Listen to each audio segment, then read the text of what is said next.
قرآن پاک کی خوبصورتی یہ ہے کہ آپ اس کے پیغام کو بدل نہیں سکتے، ہاں اگر وہ آپ کو بدل سکتا ہے۔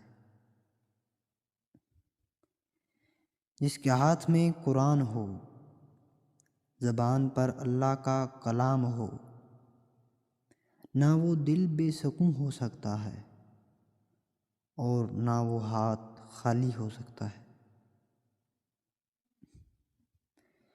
میری لاکھ برائیوں کو جانتے ہوئے بھی مجھ سے بے انتہا محبت کرنے والا صرف میرا اللہ ہے۔ اچھا ساتھی وہ ہے جسے دیکھنا تمہیں خدا کی یاد میں مصروف کر دے، جس کی گفتگو سے تمہارے علم میں اضافہ کر دے اور جس کا عمل آخرت کی یاد دلائے۔ میں گناہ ایسے کرتا ہوں جیسے وہ دیکھ نہیں رہا، وہ معاف ایسے کرتا ہے جیسے اس نے دیکھا ہی نہیں۔ جب تم سکون کی کمی محسوس کرو تو اپنے رب کے سامنے توبہ کرو، کیونکہ یہ انسان کے گناہ ہی ہیں جو دل کو بے چین رکھتے ہیں۔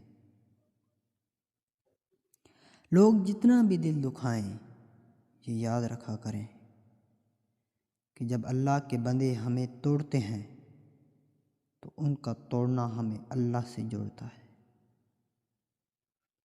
حضرت محمد صلی اللہ علیہ وآلہ وسلم امت کے لیے راتوں میں اتنی دیر تک کھڑے ہو کر عبادت کرتے کہ ان کے ٹخنے سوج جاتے، اور آج امت اتنا سوتی ہے کہ آنکھیں سوج جاتی ہیں۔ اللہ تعالیٰ فرماتا ہے، میرا ہو کر تو دیکھ، ہر کسی کو تیرا نہ بنا دوں تو کہنا۔ جس نے سکھ میں شکر ادا کیا اس نے دکھ میں رب کو بہت قریب پایا۔ انسان مایوس اور پریشان اس وقت ہوتا ہے جب اپنے رب کو راضی کرنے کے بجائے لوگوں کو راضی کرنے میں لگ جائے۔ مایوسیاں محسوس ہونے لگیں تو مہربانیاں گننا شروع کر دیں۔ اللہ کی محبت کی مٹاس محسوس ہونے لگے گی اور دل سکون سے لبریز ہو جائے گا۔ کوئی بھی چیز دل کو ایسے زندہ نہیں کرتی جیسے قرآن پاک کرتا ہے۔